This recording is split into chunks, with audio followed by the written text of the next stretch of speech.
Imagina que la historia de una de las dictaduras más cerradas y excéntricas del mundo empieza en un templo cristiano, con un niño coreano escuchando himnos en perfecto tono piadoso. Suena sátira, pero es real. El hombre que luego sería adorado como gran líder y convertido en una especie de semidios político, Kim Il-sung creció entre sermones bíblicos, cantos evangélicos y la estricta disciplina de una familia profundamente creyente. El fundador de la República Popular Democrática de Corea, aquel que después prohibiría religiones, derribaría cruces y convertiría iglesias en almacenes estatales, pasó sus primeros años bajo la sombra de una Biblia. Ese contraste inicial es casi un chiste cruel de la historia, el arquitecto del ateísmo estatal, formado en la fe. La misma voz que ordenó levantar estatuas gigantes de sí mismo hasta en la última aldea norcoreana, escuchó en su infancia versículos que hablaban de humildad, servicio y amor al prójimo. Y lo curioso es que sus padres no eran simples creyentes, eran fervientes activistas cristianos que creían que la salvación de Corea no pasaba por Moscú ni Pekín, sino por una misión espiritual. Pongámonos en situación, principios del siglo XX, Corea todavía bajo el yugo del imperio japonés. En aquel contexto, la religión cristiana funcionaba como refugio cultural y moral frente a la ocupación. La familia Kim se sumergió en ese fervor. El pequeño Kim Il-sung aprendió a leer con la Biblia y asistió a una iglesia presbiteriana. Sus padres incluso llegaron a imaginarlo como un futuro pastor, alguien destinado a predicar la palabra de Dios en un país desgarrado por la colonización. Difícil imaginar que ese mismo niño acabaría creando un sistema político donde el único objeto de culto permitido sería él mismo. Lo irónico es que la historia de Corea del Norte suele contarse como una obra maestra de ingeniería ideológica comunista, pero antes de los manuales soviéticos, de los himnos militares y de las marchas interminables en Pyongyang. Lo que llenaba el aire en la vida del pequeño Kim era el sonido de coros religiosos. De hecho, su propio nombre de nacimiento, Kim Song-ju, estaba marcado por la tradición cristiana de su familia. Y si uno sigue los hilos de esa infancia, puede ver con claridad cómo la semilla de un culto al principio dirigido a un Dios invisible fue más tarde adaptada, retorcida y reescrita para crear el culto a la personalidad de un hombre muy visible. La paradoja no termina ahí. Mientras en Occidente algunos veían al cristianismo como una vía de civilización para los coreanos, en la vida de Kim Il-sung se convirtió en un trampolín narrativo, de los rezos y las promesas de redención a la construcción de una ideología propia que tomó prestados muchos de esos mecanismos emocionales.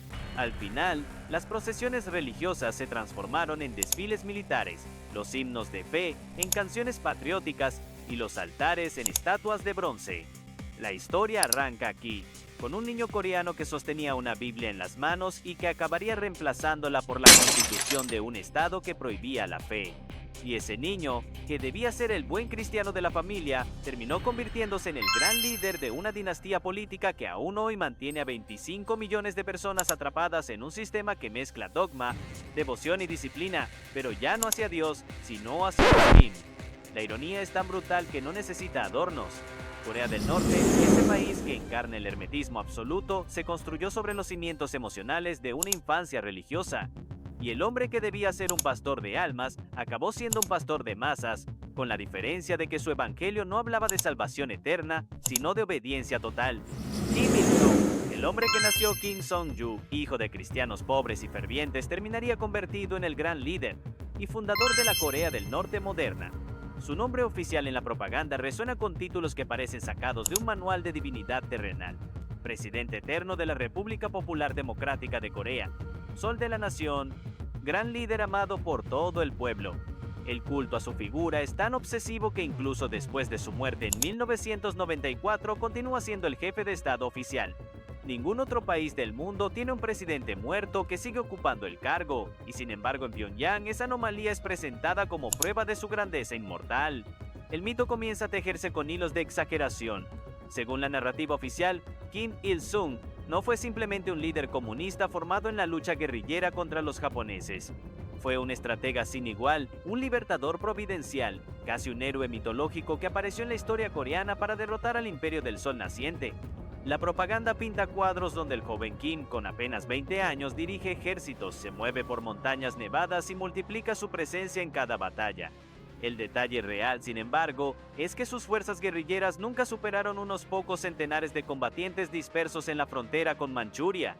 La maquinaria soviética que lo apadrinó después de la Segunda Guerra Mundial fue la que infló su figura hasta dimensiones colosales.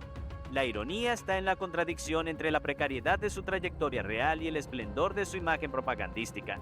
Mientras los documentos históricos muestran a un hombre dependiente de Moscú para armar, organizar y legitimar su liderazgo, en Pyongyang se construyó la narrativa del libertador absoluto, un Moisés moderno que guió a su pueblo hacia la tierra prometida socialista. No es casualidad que el tono de la propaganda suene casi religioso. Himnos que hablan de su sacrificio, relatos que describen su sabiduría innata y hasta historias de milagros. Políticos. Ese mito no se detuvo en su vida, siguió expandiéndose después de su muerte. Kim Il-sung es presentado como un padre que nunca abandona a sus hijos. Su rostro aparece en billetes, sellos, retratos obligatorios en cada hogar y en estatuas gigantes que dominan plazas enteras. Incluso su cumpleaños, el 15 de abril, es celebrado como el Día del Sol, una fiesta nacional que supera en magnitud a cualquier otra celebración en el calendario norcoreano. La propaganda insiste en que su linaje es bendecido, una dinastía destinada a gobernar eternamente. Pero lo que convierte a este mito en un ejercicio de ironía histórica es el contraste con los datos concretos. El hombre que se presenta como arquitecto de la independencia coreana llegó al poder con tanques soviéticos detrás, instalado en Pyongyang en 1945 gracias a la intervención de Stalin. El guerrillero heroico que supuestamente derrotó a los japoneses en batallas épicas, en realidad pasó gran parte de su juventud entre campos de entrenamiento soviéticos y operaciones menores en Manchuria. Y el líder que predicaba el socialismo autárquico, el famoso Kuche, dependió durante décadas de los subsidios económicos y militares de Moscú y Pekín. La propaganda, sin embargo, borró esas huellas incómodas y creó un retrato monumental. La figura de Kim Il-sung fue moldeada con las mismas técnicas que él había conocido en su infancia religiosa. La repetición de símbolos, la exaltación de un padre protector, la idea de sacrificio por el pueblo. Solo que en lugar de altares y crucifijos, se levantaron mausoleos de mármol y retratos oficiales obligatorios. Su mito, al final, es una transposición política de una liturgia espiritual. El resultado es un líder convertido en santo secular. Un hombre que, a ojos del régimen, jamás tuvo errores ni limitaciones. El mito de Kim Il-sung fue tan efectivo que sobrevivió al tiempo y hoy sigue siendo la pieza central de la maquinaria ideológica de Corea del Norte. En la propaganda, él no murió en 1994, simplemente trascendió. El gran líder permanece presente, vigilante, eterno. Y esa eternidad es la base del poder de su familia. Para entender cómo un niño de familia cristiana pasó a convertirse en un dictador comunista idolatrado como un semidios, hay que retroceder varias décadas. El escenario es Corea en la primera mitad del siglo XX, un país fracturado, ocupado y humillado. Desde 1910, la península estaba bajo dominio directo del Imperio japonés. Las políticas coloniales niponas buscaban borrar la identidad coreana, prohibición del idioma en escuelas, imposición de nombres japoneses, explotación económica y represión brutal de cualquier intento de resistencia. En ese contexto, la religión cristiana adquirió un valor peculiar.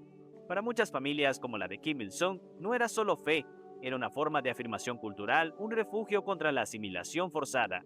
Los padres de Kim Kyung-jik y Kang Pan-sok, no solo eran cristianos devotos, sino también militantes anticoloniales. El padre, en particular, se involucró en actividades independentistas, lo que lo obligó a mudarse varias veces y a vivir bajo constante persecución. El joven Kim Il-sung creció rodeado de relatos de resistencia y en un ambiente de clandestinidad. Aquí se encuentra el primer giro narrativo. La formación del futuro dictador se da en un hogar donde la fe y la lucha política estaban íntimamente entrelazadas. No era un cristianismo pasivo, sino uno impregnado de un mensaje de liberación nacional. Sin embargo, la represión japonesa fue moldeando también las oportunidades de esa generación. A los 20 años, Kim Il-sung se unió a guerrillas comunistas en la frontera con Manchuria.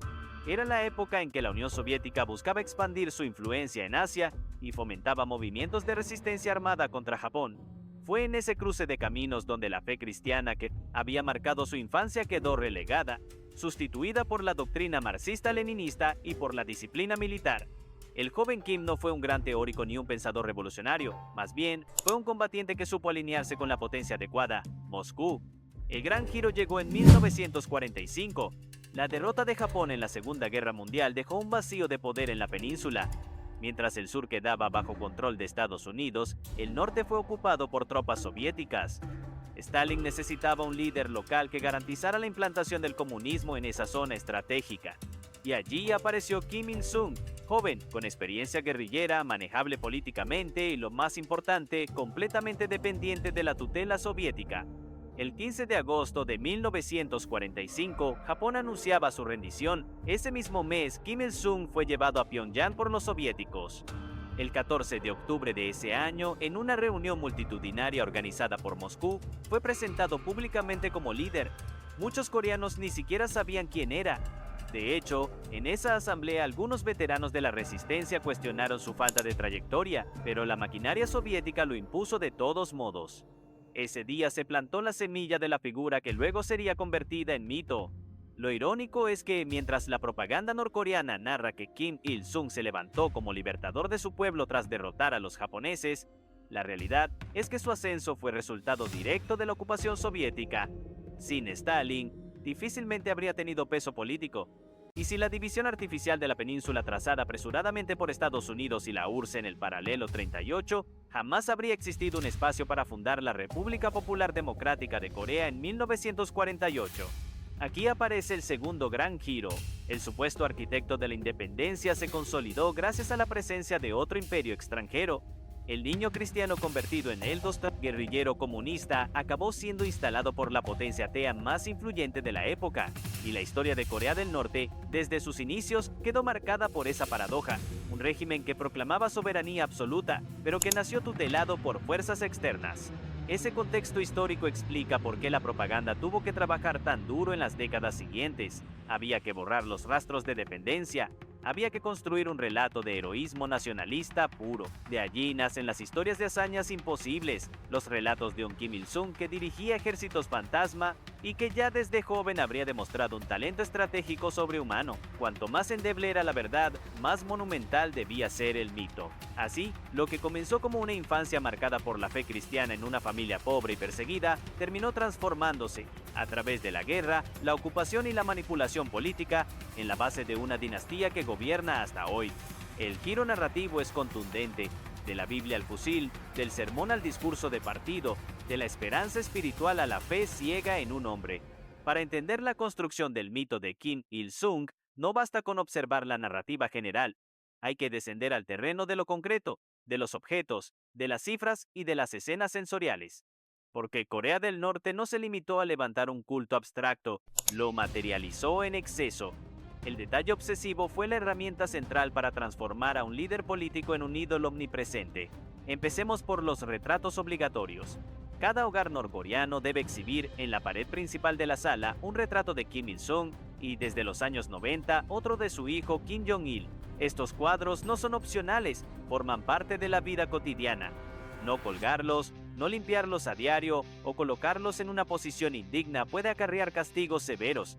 Existen brigadas de inspección que recorren barrios, revisando el polvo acumulado en esos retratos. Imagine la escena. En un país con hambre crónica, la prioridad oficial es el brillo impecable del rostro de un líder muerto. La monumentalidad también se expresa en números apabullantes. En Pyongyang, la estatua de bronce de Kim Il-sung en la colina Mansu mide 22 metros de altura y pesa alrededor de 20 toneladas. Fue inaugurada en 1972 por su 60 grado cumpleaños y luego duplicada con la estatua de su hijo. Los visitantes nacionales y extranjeros deben inclinarse ante ella y depositar flores a sus pies. No es un gesto simbólico cualquiera, es obligatorio. La escala de esas estatuas es tan desproporcionada que incluso en fotografías los ciudadanos parecen hormigas reverenciando a un coloso metálico. Y luego están los mausoleos. El Palacio del Sol de Kumsusan, donde reposan los cuerpos embalsamados de Kim Il-sung y Kim Jong-il, es un ejemplo extremo de exceso. Originalmente fue la residencia oficial de Kim Il-sung, pero tras su muerte se transformó en un mausoleo gigantesco.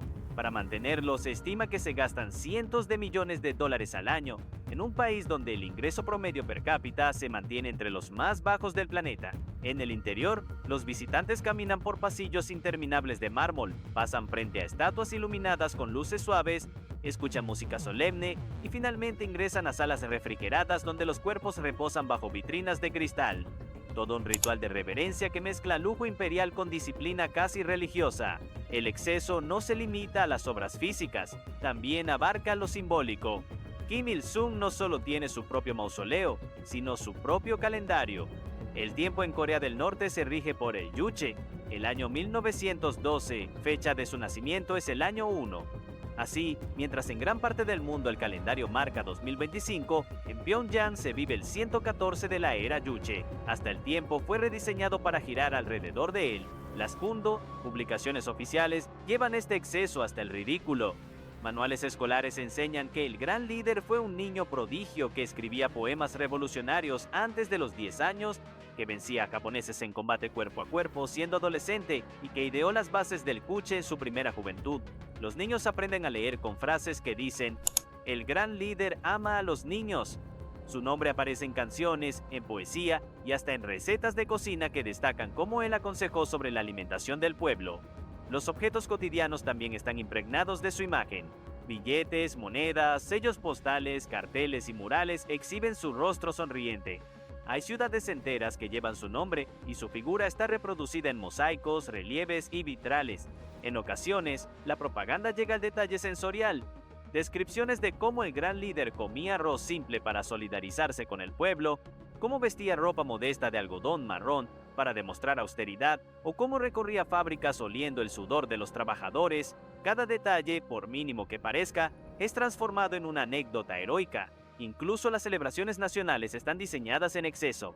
El Día del Sol, su cumpleaños, no es solo una fiesta, es un despliegue gigantesco que combina desfiles militares con fuegos artificiales, exposiciones florales donde se exhibe la flor creada en su honor, la Kimisungia, una orquídea de intenso color púrpura, y espectáculos masivos de gimnasia sincronizada en estadios con capacidad para 150.000 personas. La magnitud de estas celebraciones contrasta brutalmente con la escasez de comida en las aldeas rurales, pero en la narrativa oficial ese contraste no existe. El pueblo, según la propaganda, está feliz de ofrecerlo todo al líder eterno. En lo culinario, también hay detalles concretos que rayan en lo absurdo. Mientras la mayoría de los norcoreanos ha enfrentado hambrunas devastadoras, se sabe que Kim Il-sung tenía acceso a una dieta selecta, pescados frescos traídos desde diferentes costas, frutas exóticas importadas y carnes cuidadosamente seleccionadas. Todo debía estar a la altura del padre de la nación. Los olores en su mesa eran tan contrastantes con la realidad de su pueblo que incluso algunos desertores lo describen como una mesa intocable, donde los aromas de carne y especias extranjeras eran desconocidos para la mayoría de la población.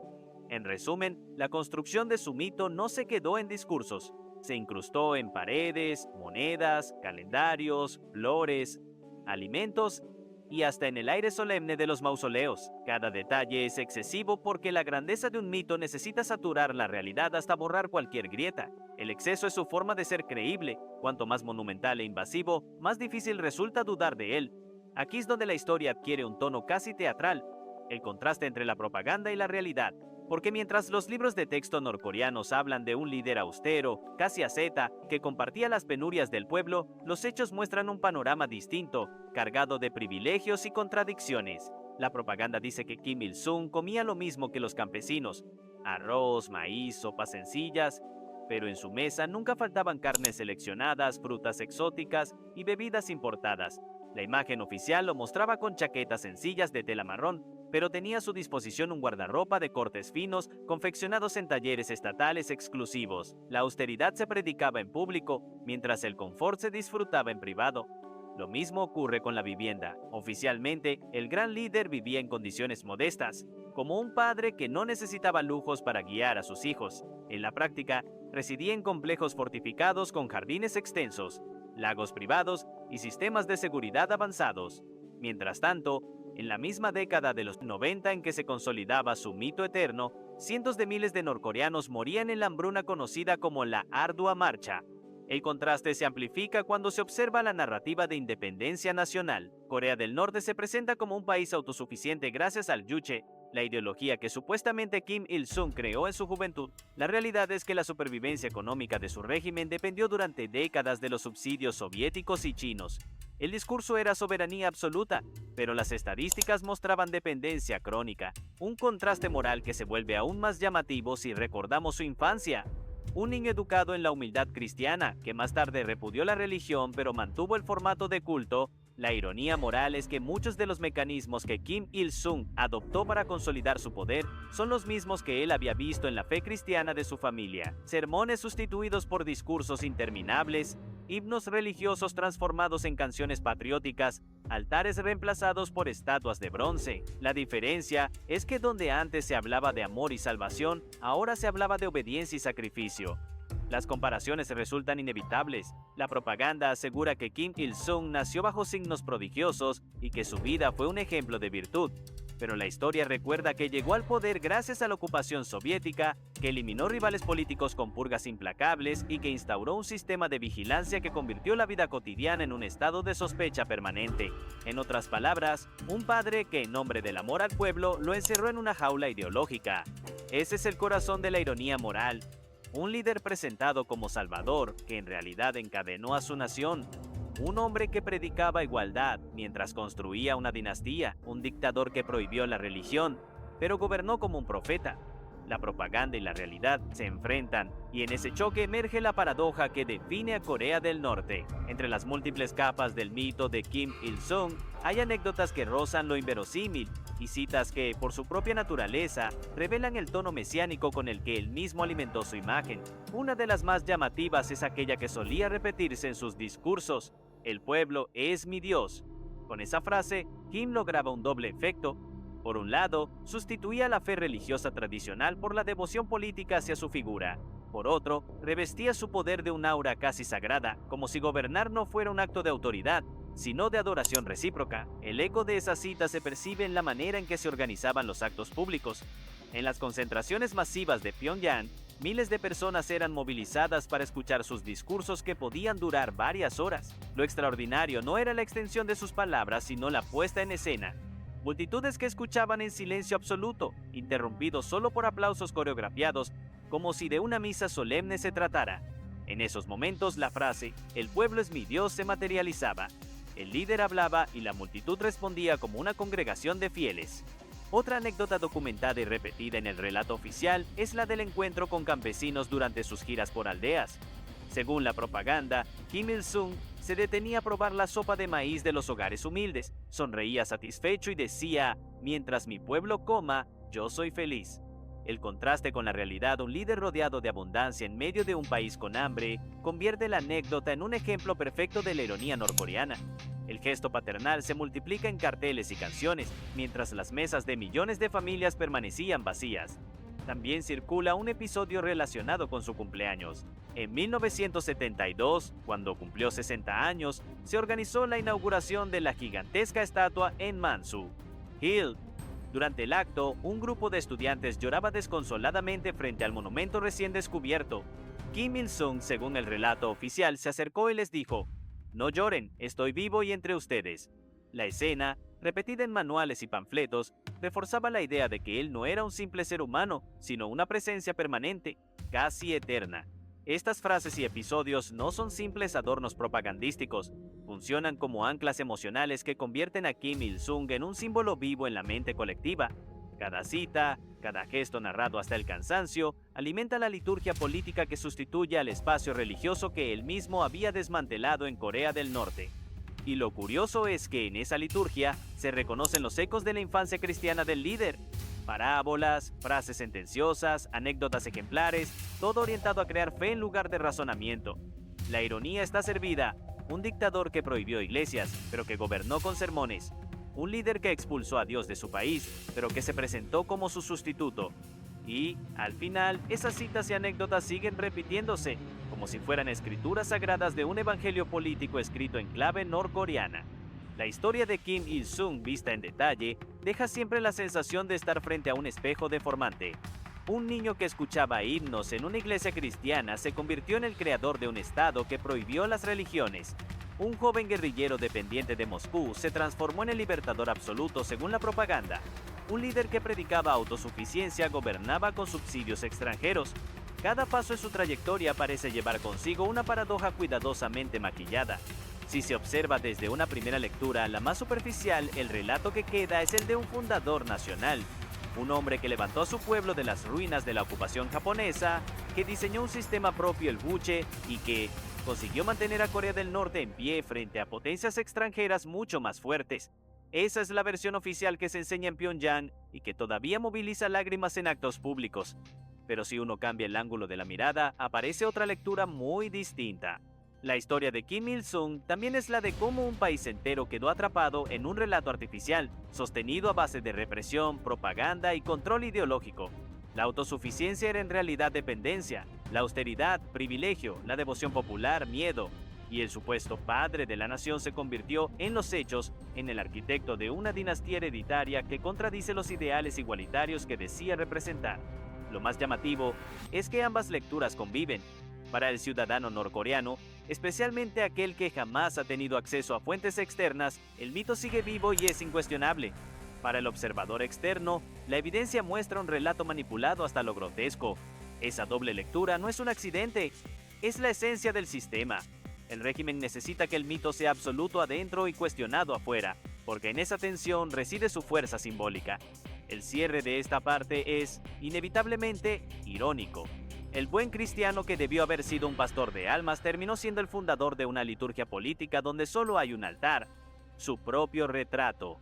Y en esa liturgia, Corea del Norte no reza a Dios, sino al gran líder eterno. Esa es la paradoja final de Kim Il-sung, un hombre que expulsó al cristianismo de su país, pero que gobernó como el más eficaz de los predicadores. Pensar en el futuro de Corea del Norte sin la sombra de Kim Il-sung es casi imposible. Aunque murió en 1994, su figura sigue determinando el presente y condicionando lo que vendrá. El hecho de que sea considerado presidente eterno no es una metáfora, es la base jurídica y simbólica del Estado. La constitución del país lo no sigo dosiatis reconoce como tal, lo cual significa que sus sucesores gobiernan siempre en su nombre, como herederos de un mandato eterno. Esto plantea un escenario peculiar. Cualquier reforma, cualquier apertura, incluso cualquier endurecimiento, debe justificarse como una fidelidad a su legado. Kim Jong-il lo entendió perfectamente y su hijo, Kim Jong-un, lo sigue aplicando. Cada gesto de poder, cada ensayo militar, cada desfile se enmarca en la retórica de continuidad con el gran líder. De hecho, la ideología Guche y el pensamiento Kim Il-sung Kim Jong-ilista son enseñados como una doctrina viva, inmutable, incuestionable. La proyección futura de este fenómeno muestra varias capas de consecuencias. 1. En el plano interno, el culto a Kim Il-sung seguirá funcionando como cemento ideológico. Mientras haya hambre, apagones y carencias, el mito eterno del gran líder servirá como refugio simbólico. Pero esa misma dependencia es un arma de doble filo. Si la población comienza a percibir grietas entre el relato glorioso y la realidad cotidiana y ya existen señales en el mercado negro, en el acceso clandestino a información extranjera, la figura de Kim podría sufrir un desgaste. No tanto como individuo, porque ya no está vivo, sino como mito al que se sigue rindiendo culto. 2. En el plano de la dinastía, el futuro de la dinastía Kim depende directamente de la fortaleza del mito fundacional. Sin Kim Il-sung como referente eterno, la legitimidad de sus descendientes quedaría en entredicho. De ahí que el régimen refuerce constantemente su imagen, celebraciones anuales, nuevas publicaciones sobre su vida, restauración de monumentos, construcción de más estatuas. Todo apunta a mantener la llama viva porque sin ese fuego, el linaje pierde su aura divina. 3. En el plano internacional, el mito de Kim Il-sung condiciona la manera en que Corea del Norte se relaciona con el mundo. La narrativa de resistencia heroica frente a potencias extranjeras se traduce en una política exterior de desafío constante, pruebas nucleares, ensayos de misiles, amenazas retóricas, todo se legitima en nombre de la herencia del gran líder, que supuestamente enseñó al pueblo a no depender de nadie, pero ese aislamiento también perpetúa la crisis económica y refuerza la dependencia encubierta de países como China. 4. En el plano simbólico global, el caso de Kim Il-sung seguirá siendo objeto de fascinación y horror. Mientras en Corea del Norte se le presenta como un santo secular, en el exterior se le recuerda como un dictador. Esta dualidad garantiza que, a nivel histórico, su figura no desaparecerá fácilmente. La paradoja de subida del niño cristiano al presidente eterno ateo seguirá alimentando estudios, documentales, sátiras y comparaciones. La consecuencia más importante es quizá esta: Corea del Norte no puede moverse hacia el futuro sin seguir arrastrando el peso del pasado. El mito de Kim Il-sung funciona como ancla y como escudo. Ancla, porque limita cualquier intento de cambio profundo. Escudo, porque protege al régimen de críticas internas bajo la excusa de la fidelidad eterna al fundador. En términos prácticos, eso significa que mientras la imagen de Kim Il-sung siga siendo la piedra angular del sistema, las perspectivas de apertura real en Corea del Norte son mínimas. La proyección no es la de un país que evoluciona, sino la de un país que repite una y otra vez el mismo relato fundacional, ajustándolo apenas para justificar nuevas generaciones de control. La ironía, otra vez, es brutal. El futuro de Corea del Norte depende de un hombre muerto hace más de 30 años. Y mientras en el mundo exterior se acumulan cambios tecnológicos, políticos y culturales, en Pyongyang la brújula sigue apuntando al año 1912, al nacimiento del gran líder, un país entero obligado a vivir en el presente, pero mirando siempre hacia atrás. Hablar del culto a Kim Il-sung en abstracto puede sonar a una rareza política lejana, pero en Corea del Norte es la textura de lo cotidiano. La vida diaria de un norcoreano está impregnada de la presencia invisible y a la vez omnipresente del gran líder. No hay espacio donde su sombra no aparezca, y esa omnipresencia convierte la rutina en un ritual constante. El hogar como templo político. Cada familia debe colocar en el lugar más visible de su casa los retratos oficiales de Kim Il-sung y Kim Jong-il. Estos no son simples cuadros. Deben estar colgados en la pared principal, limpios, rectos y sin polvo. Brigadas de inspección, muchas veces integradas por vecinos o comités locales, visitan las casas para comprobar el estado de esos retratos. Si encuentran una mancha o un marco torcido, el castigo puede ir desde multas hasta sanciones laborales. Así, limpiar la foto del líder se convierte en una tarea doméstica tan obligatoria como cocinar o barrer. El lenguaje controlado. En la vida cotidiana las palabras también pertenecen al gran líder. No se le menciona como Kim Il-sung a secas, sino con títulos Gran líder, presidente eterno, padre de la nación. Los niños en la escuela aprenden a escribir frases como gracias al gran líder, tenemos un sol que nunca se apaga. Esa repetición constante genera un hábito mental. Pensar en él es tan automático como saludar al vecino. El calendario alterado. El tiempo mismo gira alrededor de su figura. Para un norcoreano, el año no es 2025, sino 114 de la era Juche, porque el calendario empieza en 1912, año de su nacimiento. Así, incluso al anotar una fecha en una libreta o un formulario oficial, el ciudadano está rindiendo homenaje implícito al gran líder. Las celebraciones obligatorias. Cada 15 de abril, el Día del Sol se convierte en una jornada de movilización nacional. Familias enteras son llevadas a desfiles, ofrendas florales y espectáculos masivos. No asistir puede ser interpretado como una falta de lealtad. Para muchos, estas celebraciones significan gastar parte de sus escasos recursos en flores o en vestimenta adecuada, en un país donde la comida escasea. El cumpleaños de Kim Il-sung se impone como prioridad incluso por encima de las necesidades más básicas. La escuela como seminario político. Desde los primeros años, los niños estudian manuales con títulos como La vida ejemplar del gran líder. Aprenden que él escribió poemas revolucionarios de niño, que liberó a Corea casi en solitario y que su sabiduría era infinita. No es una asignatura más, es la columna vertebral de la educación. Matemáticas, lengua, historia, todo se impregna de referencias a su figura. Resolver un problema matemático puede implicar calcular cuántos kilómetros recorrió el gran líder en una visita a una fábrica. El trabajo vigilado. En las fábricas, en las granjas, en las oficinas estatales, los trabajadores deben asistir a sesiones de estudio revolucionario, donde se repasan discursos y anécdotas de Kim Il-sung. Estas reuniones son obligatorias y funcionan como rituales de fidelidad. Así, la jornada laboral no solo produce bienes, sino también obediencia ideológica. Impacto en la espiritualidad. La religión prohibida y castigada fue reemplazada por esta liturgia política. Quien antes habría rezado en una iglesia, ahora se inclina ante una estatua. Quien antes habría cantado himnos religiosos, ahora entona canciones patrióticas sobre el gran líder. Para el ciudadano, la espiritualidad cotidiana es canalizada hacia la figura de Kim Il-sung, el visitante extranjero.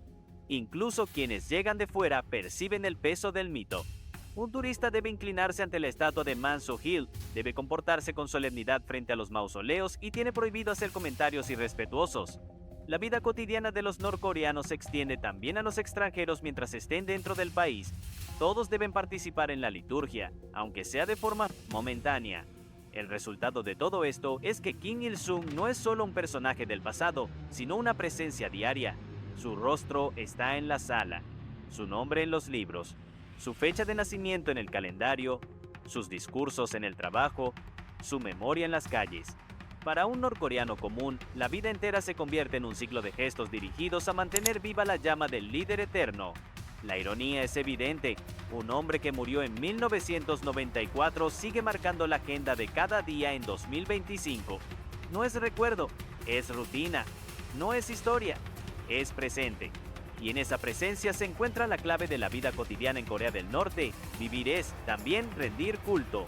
Para dimensionar el fenómeno de Kim Il-sung y su legado, es inevitable compararlo con otros líderes y contextos históricos. Corea del Norte no inventó el culto a la personalidad, pero sí lo llevó a un extremo que combina ingredientes únicos: el hermetismo total, la herencia dinástica y la sustitución de la religión por la devoción política. Con la Unión Soviética, Stalin fue el modelo inmediato. El líder soviético llenó Moscú con estatuas, su rostro aparecía en carteles y su figura era objeto de canciones. Pero después de su muerte, la propia Unión Soviética inició un proceso de desestalinización. Los discursos de Junior Shchov en 1956 denunciaron los excesos del culto y desmontaron parte de los monumentos. En Corea del Norte ocurrió lo contrario. La muerte de Kim Il-sung en 1994 no marcó el inicio de una crítica, sino el comienzo de su eternidad como presidente eterno. Donde Moscú buscó corregir, Pyongyang decidió eternizar. Con China, Mao Zedong también fue convertido en un ídolo viviente, con su pequeño libro rojo y sus retratos omnipresentes.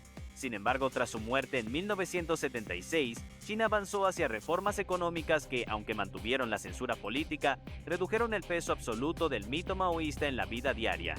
La foto de Mao sigue colgada en la plaza de Tiananmen, pero los chinos ya no limpian su retrato cada mañana ni celebran su cumpleaños como una fiesta nacional. En Corea del Norte, en cambio, la figura de Kim Il-sung nunca perdió vigencia ni se relativizó. Sigue en el centro de la vida cotidiana. Con Cuba, Fidel Castro también construyó un relato heroico, pero evitó fomentar un culto a la personalidad tan monumental. Su rostro no llenaba todas las paredes, y tras su muerte en 2016, incluso se prohibió levantar estatuas en su honor, en un intento deliberado de evitar la idolatría. Esa decisión contrasta radicalmente con el caso norcoreano, donde la figura de Kim Il-sung es el pilar obligatorio del sistema político. Con regímenes monárquicos, hay una semejanza llamativa entre la dinastía de los Kim y las monarquías absolutistas europeas del pasado. En ambas, el poder se justifica como herencia divina o natural. Luis XIV, el Rey Sol, decía: "El Estado soy yo". Kim Il-sung fue transformado en un sol moderno cuyo nacimiento marca el inicio del calendario nacional. La diferencia es que las monarquías absolutistas desaparecieron o se transformaron en instituciones simbólicas, mientras que la dinastía Kim sigue ejerciendo poder real y absoluto en pleno siglo XXI. Con sociedades democráticas, si se compara con países donde la memoria histórica es crítica y plural, la diferencia se hace abismal. En democracias occidentales, los líderes son recordados con estatuas o calles con sus nombres, pero siempre dentro de un marco donde también se reconocen sus errores y donde sus figuras están abiertas a la discusión. En Corea del Norte, esa posibilidad no existe. La memoria de Kim Il-sung no se debate, se venera. El contraste en cifras. En la Alemania de Hitler, el régimen levantó miles de bustos y carteles, pero su duración fue de apenas 12 años. En la Unión Soviética, el culto a Stalin se extendió por 3 décadas, pero terminó siendo denunciado por su propio partido. En Corea del Norte, el culto a Kim Il-sung lleva más de 70 años activo, reforzado y transmitido de generación en generación. Es, en términos históricos, el culto a la personalidad más longevo que sigue funcionando en el mundo contemporáneo. La comparación internacional deja claro algo. Corea del Norte no es una excepción absoluta, pero sí una rareza persistente. Allí donde otros sistemas corrigieron, evolucionaron o cayeron, el culto a Kim Il-sung se mantuvo y se adaptó. Esa permanencia lo convierte en un caso único, un líder muerto que sigue gobernando de facto, un mito que no se diluye con el tiempo, sino que se multiplica con él.